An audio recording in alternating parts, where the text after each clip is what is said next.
Hello students, જો અગાઉના લેક્ચરની અંદર આપણે ભણી ગયા ખાસ અર્ધવાહકો વિશે આપણે આ ચેપ્ટરની અંદર વાત કરવાના છે. એની વાત કરી જેની અંદર આપણે ખાસ જે છે એનો બેન્ડ ડાયાગ્રામ જે છે, ઉર્જા પટ જે છે એના વિશે ચર્ચા કરી કે સૌથી નીચે વેલેન્સ બેન્ડ હોય છે, સૌથી ઉપર કન્ડક્શન બેન્ડ હોય છે અને બંનેની વચ્ચે ગેપ હોય છે જેને આપણે એનર્જી ગેપ અથવા ફોરબિડન ગેપ કીધો. એટલે વેલેન્સ બેન્ડના ઇલેક્ટ્રોનને ઉર્જા મળે ગેપ પાર કરવા જેટલી, તો એ ઇલેક્ટ્રોન કન્ડક્શન બેન્ડમાં જાય અને એ વિદ્યુત વહનની અંદર ભાગ લઈ શકે છે.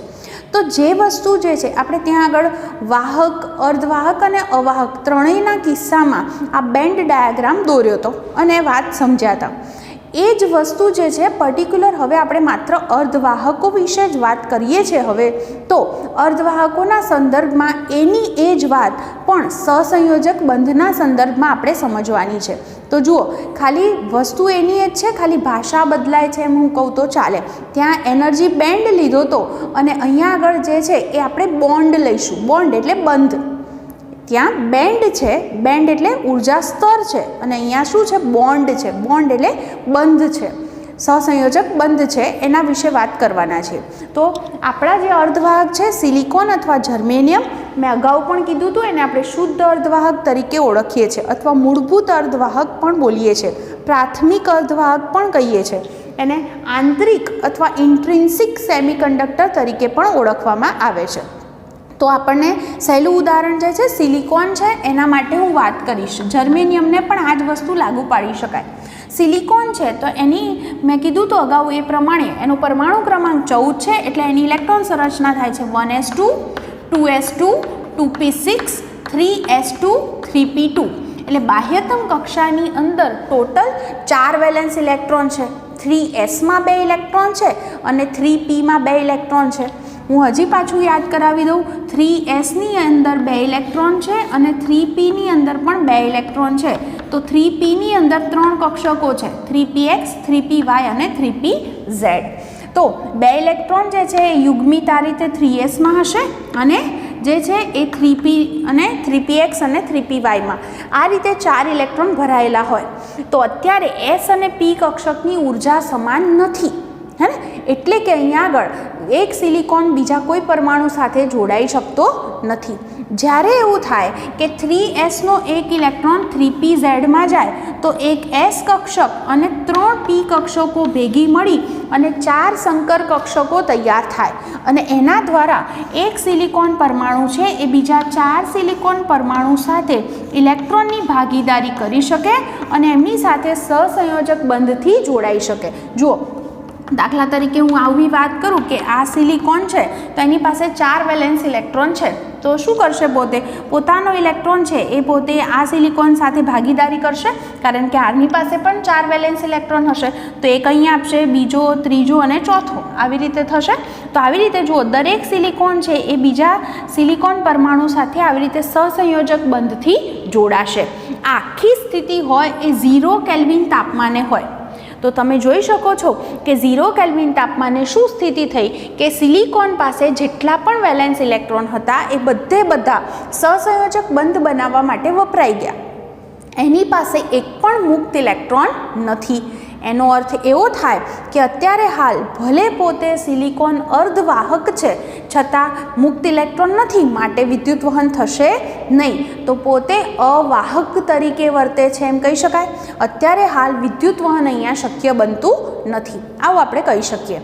હવે જો આપણે એવું કહીએ અહીંયા આગળ કે આ સિલિકોન જે છે આવો હું સ્ફટિક બનાવી શકું, એટલે એક સિલિકોન બીજા ઘણા બધા પરમાણુ સાથે જોડાઈ શકે. તો આખી જો રચના તમે ત્રિપરિમાણમાં વિચારો ને તો એમાં ડાયમંડ સ્ફટિક જેવું બંધારણ થાય છે. તમે જોયું હશે, એવી આકૃતિ જોઈ હશે કે એક સિલિકોન હોય તો બીજા, ધારો કે એકને હું વચ્ચે કેન્દ્ર પર મૂકું તો બીજા 4 શિરોબિંદુ પર એ રીતે જોડાતા જાય.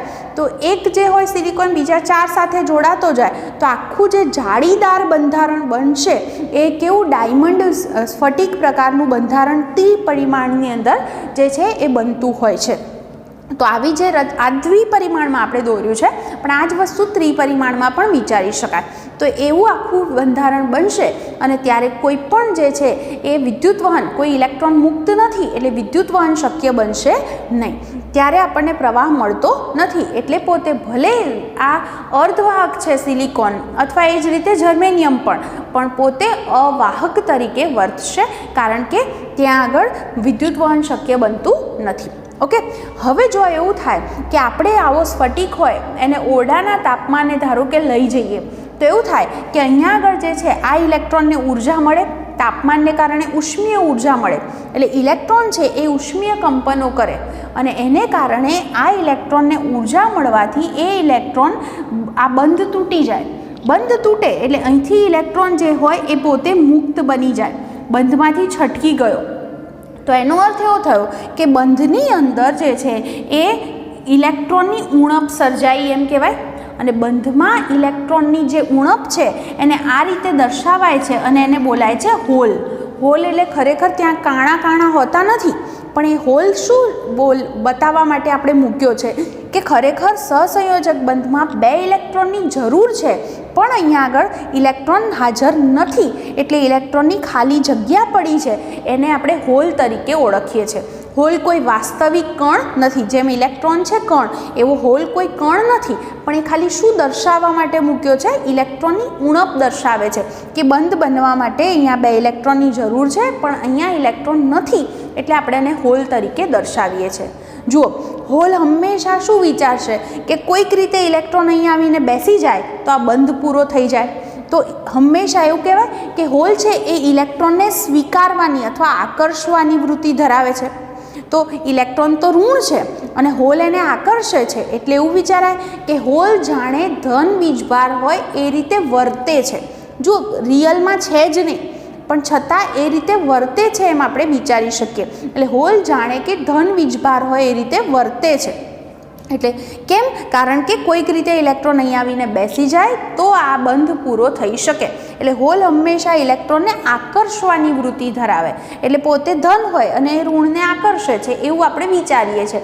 એટલે આ રીતે હોલ વાસ્તવિક કણ નથી, છતાં ઇલેક્ટ્રોનની ઉણપને આ રીતે આપણે દર્શાવીએ છીએ. ઓકે, તો હોલ શું છે એ વસ્તુ તમને સમજાઈ ગઈ હશે. તો હવે આપણે આગળ સમજીએ કે કઈ રીતે વિદ્યુત વહન થાય છે આવી રીતે શુદ્ધ અર્ધવાહકની અંદર. તો હું સિલિકોનનો આખો સ્ફટિક છે એને દ્વિપરિમાણની અંદર દર્શાવું છું અને એના પરથી આખી વાત કહું છું કે દાખલા તરીકે મારી પાસે સિલિકોનનો સ્ફટિક છે, તો સિલિકોનના આવી રીતે n પરમાણુઓ ગોઠવાયેલા હશે, હે ને? તો એમની જે વેલેન્સી છે એ 4 છે, એટલે અહીંયા આગળ આપણે એને +4થી દર્શાવીએ છીએ. 4 વેલેન્સ ઇલેક્ટ્રોન છે ને એની પાસે, એટલા માટે આપણે એની વેલેન્સીના સંદર્ભમાં આપણે આ રીતે એને લખ્યું છે. આપણે અહીંયા આગળ બંધથી દર્શાવીએ તો તમે જાણો છો એ પ્રમાણે અહીંયા આગળ જે હશે સિલિકોન, તો એક સિલિકોન હોય એ બીજા 4 સિલિકોન સાથે સહસંયોજક બંધથી જોડાઈ શકે છે. એટલે આપણે જે આખી આકૃતિ જે બને છે એને આ રીતે દર્શાવી શકીએ. તો જુઓ, હું અહીંયા આગળ હવે ઇલેક્ટ્રોન્સ દર્શાવીશ તો કઈ રીતે ભાગીદારી થાય છે એમની વચ્ચે તમે જાણો છો કે આ સિલિકોન હોય તો એ પોતાનો જે ઇલેક્ટ્રોન છે એ 4 સાથે આમ જોડશે અને બીજો જે હશે અહીંયા પણ હશે, એ પણ આપણે આમ દોરી દઈએ કારણ કે ત્રિપરિમાણમાં છે. એટલે આખી જે રચના છે ને આપણે તો અત્યારે દ્વિપરિમાણમાં જ દોરી છે, એટલે આ રીતે દર્શાવી છે. તો આ જે છે પોતાના 4 ઇલેક્ટ્રોન 1 2 3 અને આ 4 ઇલેક્ટ્રોન આપ્યા. તો એની આસપાસ પણ સિલિકોન હશે, એ પણ પોતાના ઇલેક્ટ્રોનની ભાગીદારી કરશે. તો આ સિલિકોનનો એક અહીંયા જોડાયો હશે, બીજો, ત્રીજો, ચોથો, હે ને? એવી રીતે આ સિલિકોન છે તો એના પણ 4 ઇલેક્ટ્રોન 1 2 3 4 જોડાશે. તો આવી રીતે દરેક જે છે એના ઇલેક્ટ્રોન જોડાતા જાય. તો હું આખી આકૃતિ જો દર્શાવું તો એ આકૃતિ આપણને આવી મળે. બધા જ બંધની અંદર આપણે આ રીતે ઇલેક્ટ્રોન્સ જે છે એમને દર્શાવી દઈએ. આખી જે કન્ડિશન છે એ કયા તાપમાને આપણે વાત કરીએ છીએ? 0 કેલ્વિન તાપમાને સ્થિતિ છે કે 0 કેલ્વિન તાપમાને જે છે એ સિલિકોન પાસે જેટલા પણ વેલેન્સ ઇલેક્ટ્રોન છે એ બધા જ દરેક સિલિકોનના જુઓ ક્યાં વપરાઈ ગયા છે? સહસંયોજક બંધ બનાવવા. એટલે અત્યારે હાલ કોઈ વિદ્યુત વહન આપણને મળતું નથી. 0 કેલ્વિન તાપમાને આવી સ્થિતિ છે. એટલે યાદ કરો, આપણે જ્યારે બેન્ડ ડાયાગ્રામ દોર્યો ત્યારે પણ એ જ કીધું હતું કે વેલેન્સ ઇલેક્ટ્રોન જે છે એ બધા કયા બેન્ડમાં હતા? વેલેન્સ બેન્ડમાં. ઓકે, એ જ વસ્તુ આપણે અહીંયા દર્શાવી છે કે બધા ઇલેક્ટ્રોન છે એ બંધમાં છે, ત્યાં બેન્ડમાં છે, અહીંયા ક્યાં છે? બંધમાં. એની એ વસ્તુ છે. હવે જુઓ, હવે આપણે જો આ સ્ફટિકને અહીંથી ઓરડાના તાપમાને લઈ જઈશું તો પેલા ઇલેક્ટ્રોન્સ છે એમને ઉર્જા મળશે. ઉર્જા મળે એટલે એ ઇલેક્ટ્રોન પોતે શું કરશે? ત્યાંથી મુક્ત થશે. કારણ એને ઉષ્મીય ઉર્જા મળવાને કારણે એ જે ઇલેક્ટ્રોન છે એ પોતે બંધ તોડી અને છૂટા પડશે. તો આ જે ઇલેક્ટ્રોન બંધ તોડી અને છૂટા પડ્યા એને આપણે મુક્ત ઇલેક્ટ્રોન્સ તરીકે ઓળખીએ છીએ. તો એનો અર્થ કે બંધમાં ઇલેક્ટ્રોનની ઉણપ સર્જાય અને બંધમાં ઇલેક્ટ્રોનની ઉણપ જે છે એ આપણે કઈ રીતે દર્શાવી શકીએ? અને હોલ તરીકે દર્શાવી શકીએ. તો અહીંયા આગળ મેં થોડાક મુક્ત ઇલેક્ટ્રોન્સ બતાવ્યા અને એની સ્થાને શું રચાયું છે? એમ કહેવાય હોલ. તમે એક વસ્તુ અહીંયા નોંધી શકો છો કે જેટલા ઇલેક્ટ્રોન છૂટા પડ્યા છે એટલા જ સામે હોલ રચાયા છે. એટલે હંમેશા યાદ રાખજો કે જે શુદ્ધ અર્ધવાહક છે એ શુદ્ધ અર્ધવાહકની અંદર હંમેશા ઇલેક્ટ્રોનની જેટલી સંખ્યા ઘનતા હોય, ઇલેક્ટ્રોનની સંખ્યા ઘનતાનો મતલબ થાય એકમ કદ દીઠ ઇલેક્ટ્રોનની સંખ્યા. તો જેટલી ઇલેક્ટ્રોનની સંખ્યા ઘનતા છે એટલી જ હોલની સંખ્યા ઘનતા છે. એમ કહેવાય કે સરખી જ છે. જુઓ, અહીંયા મેં ધારો કે 2 મુક્ત ઇલેક્ટ્રોન બતાવ્યા છે તો સામે 2 જ હોલ છે એટલે એમની સંખ્યા ઘનતા કેવી છે? સરખી છે. અને આને બંનેને સરખી છે એટલે બંનેને એક કોમન નામથી દર્શાવીએ તો Ni લખી શકાય. I ફોર ઇન્ટ્રિન્સિક એટલે કે શુદ્ધ અથવા આંતરિક અર્ધવાહક માટે શબ્દ વાપરીએ છીએ. તો શુદ્ધ અર્ધવાહક માટે 0 કેલ્વિન ઓરડાના તાપમાને લઈ ગયા ત્યારે આપણને આ રિઝલ્ટ મળ્યું. ઓકે, હવે જુઓ, અહીંયા આગળ જે ઇલેક્ટ્રોન મુક્ત થયા આપણે જાણીએ છીએ કે એ ઇલેક્ટ્રોન વિદ્યુત વહનમાં ભાગ લઈ શકે, પણ એ ઇલેક્ટ્રોન તો અસ્તવ્યસ્ત ગતિ કરશે. અસ્તવ્યસ્ત ગતિ કરે તો પરિણામી તમને કોઈ પ્રવાહ મળી શકે નહીં. પણ જો તમારે પ્રવાહ જોઈતો હોય તો તમે એવું કરો, આની સાથે બેટરી જોડી દો. બેટરી જોડો એટલે કે 2 છેડા વચ્ચે પોટેન્શિયલ ડિફરન્સ લાગુ પાડો, અથવા તો એવું બોલાય વિદ્યુત ક્ષેત્ર લાગુ પાડો. એટલે દાખલા તરીકે જો હું એવું કરું કે આ બાજુ બેટરીનો ધન છેડો રાખું અને આ બાજુ બેટરીનો ઋણ છેડો રાખું તો શું થશે? ઇલેક્ટ્રોન પોતે કેવા છે? ઋણ છે. તો એ ઇલેક્ટ્રોન ધન તરફ આકર્ષાય. તો જુઓ, આ મુક્ત ઇલેક્ટ્રોન છે એ પોતે અહીંયા આગળ આ બાજુ ગતિ કરશે. કઈ બાજુ? ધન ધ્રુવ તરફ. તો એવા ઇલેક્ટ્રોનની ગતિને કારણે પ્રવાહ રચાશે. તો હવે હું કહી શકું કે અહીંયા મને શું મળશે? પ્રવાહ મળશે. કોની ગતિને લીધે મળશે? એક તો મુક્ત ઇલેક્ટ્રોનની ગતિને લીધે. તો એ જે પ્રવાહ જે છે એને હું ઇલેક્ટ્રોનની ગતિને લીધે મળતો પ્રવાહ એને હું I થી દર્શાવી શકું. તો આવી રીતે ઇલેક્ટ્રોન મુક્ત છે એ ગતિ કરશે અને પ્રવાહ આપણને મળશે. ઓકે, બીજી વસ્તુ કે અહીંયા આગળ બીજું એવું પણ થવાનું આપણે એ જાણીએ છીએ કે બંધમાં છે ઇલેક્ટ્રોન, તો એ ઇલેક્ટ્રોન પણ પોતે જે છે એ ઋણ છે તો એ પણ ધન તરફ જવાની કોશિશ કરે. પણ જુઓ, વિચારજો હવે આ વસ્તુ કે આ જે ઇલેક્ટ્રોન મુક્ત થઈ ગયા એમની ઉર્જા અને બંધમાં રહેલા ઇલેક્ટ્રોનની ઉર્જા સરખી નથી. કેમ સરખી નથી? કારણ કે ઓલરેડી બંધમાં ઇલેક્ટ્રોન હતો એને ઉર્જા મળી પછી મુક્ત થયો છે. એટલે એની જે ઉર્જા હતી એમાં કંઈક પ્લસ થયું, મળી પછી મુક્ત થયો. એટલે મુક્ત ઇલેક્ટ્રોનની ઉર્જા વધારે છે. કોના કરતાં? બંધમાં રહેલા ઇલેક્ટ્રોન કરતાં. તો હવે જુઓ, એનો મતલબ એમ થયો કે જો આ ઇલેક્ટ્રોન છે સપોઝ, તો એને તમારે એમ કેવું હોય કે ધન ધ્રુવ તરફ જવું હોય તો એ ઇલેક્ટ્રોન જઈ શકે ખરા બધા ધન ધ્રુવ તરફ, પણ ક્યાં આગળ જઈ શકે? તો એ ત્યાંથી ગતિ કરે તો નજીકના હોલમાં જઈ શકે. કેમ હોલમાં જ જશે? કારણ કે આ ઇલેક્ટ્રોન પાસે બંધમાં રહેવા જેટલી જ ઉર્જા છે, વધારે ઉર્જા નથી. એટલે બંધમાંથી છટકે તો નજીકના બંધમાં જ જોડાશે. એવું જરૂર નહીં કે આ વાળો જે અહીંયા આવે આ વાળો એ આવી શકે, હે ને? તો એનો મતલબ એમ થયો કે અહીંથી જે ઇલેક્ટ્રોન્સ છે એ ઇલેક્ટ્રોન ગતિ કરશે અને ક્યાં જશે? એ પણ આ ઇલેક્ટ્રોન છે બંધવાળા ઇલેક્ટ્રોન એ પણ કયા ધ્રુવ તરફ જશે? ધન ધ્રુવ તરફ. જુઓ, મુક્ત ઇલેક્ટ્રોન પણ કઈ બાજુ જાય છે? ધન ધ્રુવ તરફ જાય છે. અને બીજા કયા ઇલેક્ટ્રોન બંધમાં છે એમને આપણે બંધિત ઇલેક્ટ્રોન નામ આપીએ તો બંધિત ઇલેક્ટ્રોન પણ પોતે કઈ તરફ જાય છે? ધન ધ્રુવ તરફ. અને એને કારણે પણ આપણને પ્રવાહ મળશે.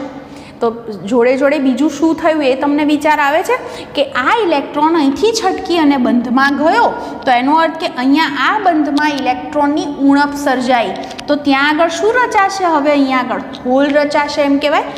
આ ઇલેક્ટ્રોન ગયો તો અહીંયા આગળ હોલ રચાશે. તો એનો અર્થ એવો થયો કે જુઓ, બંધિત ઇલેક્ટ્રોન જે છે એની જગ્યાએ હોલ આવી ગયો અને હોલની જગ્યાએ બંધિત ઇલેક્ટ્રોન આવી ગયો એમ કહેવાય. તો બંધિત ઇલેક્ટ્રોન અને હોલ એકબીજાની જગ્યાએ જાય છે એવું કહી શકો. અદલા બદલી થઈ ગઈ ને, કે અહીંયા આગળ જે છે એ હોલ જે છે એની જગ્યાએ આ ઇલેક્ટ્રોન ગયો અને આ હોલની જગ્યાએ કોણ આવી ગયું? ઇલેક્ટ્રોન આવી ગયું. એટલે બે એકબીજાની જગ્યાએ જાય છે. પણ ઇલેક્ટ્રોન જે છે એ કોઈ પણ મુક્ત હોય કે બંધિત હોય જાય છે કયા ધ્રુવ તરફ? ધન ધ્રુવ તરફ. અને હોલ જુઓ તો કઈ બાજુ જશે? ઋણ ધ્રુવ તરફ જશે. જુઓ, અહીંયા હોલ અહીં હતો, હવે અહીંયા આ ઇલેક્ટ્રોન અહીંયા જાય તો હોલ અહીં આવશે, પછીવાળો ઇલેક્ટ્રોન આમ આવશે તો હોલ આ બાજુ આવશે. તો હોલ કયા ધ્રુવ તરફ જાય છે? જુઓ, ઋણ ધ્રુવ તરફ. એટલે અગાઉ પણ આપણે એવું બોલ્યા ને કે હોલ જાણે કે ધન વીજભાર હોય એ રીતે વર્તે છે. તો એ જ વસ્તુ અહીંયા સાબિત પણ કરી શકાય. તો પોતે જે છે, હું હજી બોલીશ કે વાસ્તવિક કણ નથી, પણ એ રીતે આપણે એને દર્શાવ્યો છે. તો અહીંયા આગળ એવું બોલાય કે બંધિત ઇલેક્ટ્રોનની જગ્યાએ હોલ જાય છે. તો આપણે બંધિત ઇલેક્ટ્રોનની ગતિને બદલે એને આપણે હોલની ગતિ પણ બોલી શકીએ ને. બે એકબીજાની જગ્યાએ જ જાય છે તો આપણે એવું પણ બોલી શકીએ કે પ્રવાહ આપણને કોને લીધે મળ્યો? બીજું હોલની ગતિને લીધે. અને એ પ્રમાણે આપણે IH થી દર્શાવી શકીએ. તો અહીંયા મળતો કુલ પ્રવાહ એટલે એવું કહી શકાય ઇલેક્ટ્રોનને લીધે મળતો પ્રવાહ પ્લસ હોલને લીધે મળતો પ્રવાહ, હે ને? એટલો આપણને કુલ પ્રવાહ મળશે. તો જુઓ, વસ્તુ શું છે અહીંયા આગળ કે પ્રવાહ આપણને બે પ્રકારના ઇલેક્ટ્રોનની ગતિને લીધે મળે છે. કયા કયા? એક તો પેલા મુક્ત ઇલેક્ટ્રોન્સ અને બીજા બંધિત ઇલેક્ટ્રોન. પણ આપણને એવું નામ બોલવું નહોતું ગમતું કે મુક્ત ઇલેક્ટ્રોન, બંધિત ઇલેક્ટ્રોન. એટલા માટે આપણે નામ શું કહી દીધું? મુક્ત ઇલેક્ટ્રોનની ગતિને માત્ર ઇલેક્ટ્રોનની ગતિ કીધું અને રચાતા પ્રવાહને IE કીધું. અને બંધિત ઇલેક્ટ્રોન છે એ બંધિત ઇલેક્ટ્રોનની જગ્યાએ હોલ આવે છે. એટલા માટે બંધિત ઇલેક્ટ્રોનની ગતિને બંધિત ઇલેક્ટ્રોન આમ જાય છે અને હોલ એની વિરુદ્ધ દિશામાં જાય છે. તો એ વિરુદ્ધ દિશામાં જતા હોલની ગતિ કીધી અને એને લીધે મળતો પ્રવાહ IH કીધો. એટલે IH એટલે બીજું કંઈ નથી પણ બંધિત ઇલેક્ટ્રોનને લીધે મળતો પ્રવાહ જ છે. એટલે કુલ પ્રવાહ એટલે બંનેનો સરવાળો કહી શકાય. તો આ રીતે જે છે એ આપણે જોયું કે અર્ધવાહકો 0 કેલ્વિન તાપમાને પ્રવાહ નહોતો મળતો, પણ આપણે એને જો ઓરડાના તાપમાને લઈ ગયા અને પછી બેટરી જોડી દીધી તો આપણને આ રીતે પ્રવાહ મળી શક્યો. તો તમને આખો પોઈન્ટ સમજાયો હશે કે કઈ રીતે શુદ્ધ અર્ધવાહકની અંદર વિદ્યુત વહન મળે છે. તમને આ ક્વેશ્ચન પૂછે તો તમે એને આ રીતે પણ લખી શકો છો. હવે આ જ વસ્તુ છે એને હું બેન્ડ ડાયાગ્રામની અંદર દર્શાવું તો પણ કહી શકાય. જુઓ, આ જ વસ્તુને હું અહીંયા આગળ દર્શાવીશ બેન્ડ ડાયાગ્રામમાં. તો પહેલાં હું કહું કે 0 કેલ્વિન તાપમાને હું સ્થિતિ દર્શાવું તો ટોટલ જે છે n પરમાણુ હોય એટલે ડેશ ડેશ ડેશ કરું છું. ટોટલ 4n જેટલા ઉર્જા સ્તર છે, હે ને? અને એ ઉર્જા સ્તર ભેગા મળી અને કયો બેન્ડ બનાવે છે? Valence band. જેની અંદર આ ઇલેક્ટ્રોન્સ જે છે વેલેન્સ ઇલેક્ટ્રોન, એ ઇલેક્ટ્રોન આ રીતે ગોઠવાયેલા છે. કયા તાપમાને? 0 કેલ્વિન તાપમાને. ઓકે. અને ઉપર જે છે એ 4n સ્તર ભેગા મળી અને કયો બેન્ડ બનાવે છે? એ છે કંડક્શન બેન્ડ. જેમાં કેટલા સ્તર છે? 4n સ્તર. તો જુઓ, 0 કેલ્વિન તાપમાને જેમ પહેલાં હતું એમ કે વેલેન્સ બેન્ડ સંપૂર્ણ ભરાયેલો અને કંડક્શન બેન્ડ સંપૂર્ણ ખાલી છે, હે ને? એટલે કે આગળ જેમ કીધું હતું કે કોઈ પણ ઇલેક્ટ્રોન મુક્ત નથી, બધા બંધમાં છે. એટલે કે અહીંયા વેલેન્સ બેન્ડમાં છે એટલે આપણને વિદ્યુત વહન નથી મળતું. ઓકે. હવે જો એવું થાય કે અહીંયા આગળ જે છે જ્યારે આપણે એને 0 કેલ્વિન તાપમાનેથી ઓરડાના તાપમાને લઈ જઈશું ત્યારે શું થશે? તો વેલેન્સ બેન્ડના જે ઇલેક્ટ્રોન છે એને ઉર્જા મળશે. એટલે આ ઇલેક્ટ્રોન જે છે એ કંડક્શન બેન્ડમાં જાય. એટલે સપોઝ આ ઇલેક્ટ્રોન્સ ગયા તો ઇલેક્ટ્રોનને હું અહીંયા દર્શાવું. આ રીતે ઇલેક્ટ્રોન્સ ગયા છે ધારો કે આ બધા. તો આપણે વિચારીએ અહીંયા આગળ તો એની જગ્યાએ શું થશે? ઇલેક્ટ્રોનની ઉણપ સર્જાશે એટલે ત્યાં શું રચાશે? હોલ રચાશે એમ કહી શકાય, હે ને? તો આ જે સ્થિતિ છે એ આપણે કયા તાપમાને? તમે બે ડાયાગ્રામ દોરી શકો છો, પહેલાં 0 કેલ્વિન માટે, પછી ઓરડાના તાપમાન માટે. તો ત્યારે અહીંયા આગળ વેલેન્સ બેન્ડની અંદર હોલ રચાય છે. તો જોઈ શકો છો કે કન્ડક્શન બેન્ડમાં જેટલા ઇલેક્ટ્રોન્સ છે એટલા જ વેલેન્સ બેન્ડની અંદર હોલ છે. એટલે કે આપણે લખી શકીએ Ne બરાબર NH બરાબર Ni છે. એમની સંખ્યા ઘનતા કેવી છે? સમાન છે. હવે એવું થાય કે આ ઇલેક્ટ્રોન મુક્ત છે એટલે સહેલાઈથી વિદ્યુત વહન થશે. બીજું, અહીંયા આગળ હોલ છે તો એ ભરવા નીચેના સ્તરમાંથી કોઈ ઇલેક્ટ્રોન આમ આવે તો એ હોલ ભરાઈ જાય, અહીંયા હોલ રચાય, તો આ ઇલેક્ટ્રોનની પણ સંક્રાંતિ થશે વેલેન્સ બેન્ડમાં અને એને કારણે પણ આપણને વિદ્યુત પ્રવાહ મળશે. ઓકે, તો આ બંને રીતે આપણે આખો ક્વેશ્ચન છે એને સમજાવી શકીએ. તો હવે તમને આ બધી વસ્તુ ખ્યાલ આવી ગઈ હશે. હવે આપણી ટેક્સ્ટ બુકની અંદર ઉદાહરણ છે તો એ ઉદાહરણની થોડીક ચર્ચા કરી લઈએ. ઉદાહરણ છે 14.1. કાર્બન, સિલિકોન અને જર્મેનિયમને એક સમાન લેટીસ બંધારણ છે. શા માટે કાર્બન અવાહક છે જ્યારે સિલિકોન અને જર્મેનિયમ અર્ધવાહક છે? જો કાર્બન એટલે 6C12 હે ને, તો 12 છે પરમાણુ ક્રમાંક, તો એની તમે ઇલેક્ટ્રોન સંરચના બનાવો તો એની જે બાહ્યતમ જે કક્ષા થશે હે ને એ કઈ થશે? 2 થશે. એટલે એની અંદર જે છે એ બધામાં વેલેન્સ ઇલેક્ટ્રોન તો 4 છે પણ 1s2 2s2 2p6 બરાબર. આ પ્રમાણે તમે એની ઇલેક્ટ્રોન સંરચના બનાવી શકો છો. એવી જ રીતે સિલિકોન અને જર્મેનિયમ એમની પણ ઇલેક્ટ્રોન સંરચના વિચારો. દરેકમાં વેલેન્સ ઇલેક્ટ્રોન 4 ભલે છે પણ કાર્બનની અંદર એ n બરાબર 2માં હશે. સિલિકોનમાં આપણે ઉદાહરણમાં જોયું, અહીંયા ભણ્યા એમાં કે ઇલેક્ટ્રોન ક્યાં છે? n બરાબર 3માં. જર્મેનિયમનો પરમાણુ ક્રમાંક 32 છે તો એમાં n બરાબર 4ની અંદર ઇલેક્ટ્રોન્સ હશે. એનો અર્થ એવો થયો કે જુઓ, જેટલું એ કક્ષાથી ઇલેક્ટ્રોન નજીક હોય ન્યુક્લિયસથી એટલું એ વધારે સખ્તાઈથી એ જકડાયેલો હશે હે ને, કારણ કે ઓલરેડી એના ન્યુક્લિયસમાં પ્રોટોન્સ પણ વધારે છે. તો એ ઇલેક્ટ્રોનને બહાર કાઢવા માટે તમારે બહુ જ બધી ઉર્જા આપવી પડે. એટલે કે આપણે જો બહારથી ઉર્જા આપીએ ને તો સૌથી પહેલાં જે જર્મેનિયમ છે એના ઇલેક્ટ્રોન વેલેન્સ ઇલેક્ટ્રોન n બરાબર 4માં છે, ચોથી કક્ષામાં, તો એ ઇલેક્ટ્રોન સહેલાઈથી બહાર આવી શકે બરાબર. પછી ઉર્જા આપીએ તો એના કરતાં જે છે એ વધારે ઉર્જા સિલિકોનના ઇલેક્ટ્રોન્સને જોઈશે તો એ ઇલેક્ટ્રોન બહાર આવી શકે. પણ જે છે કાર્બન જે છે એના ઇલેક્ટ્રોન એટલા બધા જે છે એ સખ્તાઈથી જકડાયેલા છે કે એને આપણે સહેલાઈથી બહાર કાઢી શકતા નથી. મેં એક ભૂલ કરી, કાર્બન જે છે 6C12 એટલે એનો પરમાણુ ક્રમાંક 6 છે. 6 એટલે એની ઇલેક્ટ્રોન સંરચના વિચારશો તો ખ્યાલ આવી જશે કે જે છે એ 1s2 2s2 2p2 થશે ને, 2 4 6. ઓકે, તો એનો મતલબ એમ થયો કે એના ઇલેક્ટ્રોન n બરાબર 2માં છે. તો હવે આપણે વિચારીએ તો સૌથી સહેલાઈથી કોનામાંથી ઇલેક્ટ્રોન બહાર આવી શકે છે? જર્મેનિયમ. એમાંથી સહેલાઈથી ઇલેક્ટ્રોન બહાર કાઢી શકાય છે એટલે વિદ્યુત વહન મળી શકે. એનાથી વધારે કોના ઇલેક્ટ્રોનને ઉર્જા જોઈએ? સિલિકોનના. તો એમાંથી પણ આપણે અમુક જે ઉર્જા આપીએ તો ઇલેક્ટ્રોન જે છે એ વિદ્યુત વહનમાં ભાગ લઈ શકે. પણ કાર્બનના ઇલેક્ટ્રોનને એટલી બધી ઉર્જા જોઈએ કે સહેલાઈથી એની અંદરથી આપણે એને બહાર નથી કાઢી શકતા અને વિદ્યુત વહનમાં એ ભાગ લઈ શકતા નથી. એટલે કાર્બન જે છે ભલે ને બાહ્યતમ કક્ષામાં 4 વેલેન્સ ઇલેક્ટ્રોન છે છતાં પણ એ પોતે અવાહક તરીકે વર્તે છે. તો આજનો ટોપિક બહુ સરસ જ હતો. તમે એને સરસ રીતે વાંચી લેજો, સહેલો છે, સમજાઈ જશે. તમે પોતાની રીતે પછી એને લખી પણ શકો છો. તો આજે અહીં સુધી, નેક્સ્ટ લેક્ચરમાં બીજી વાત કરીશું.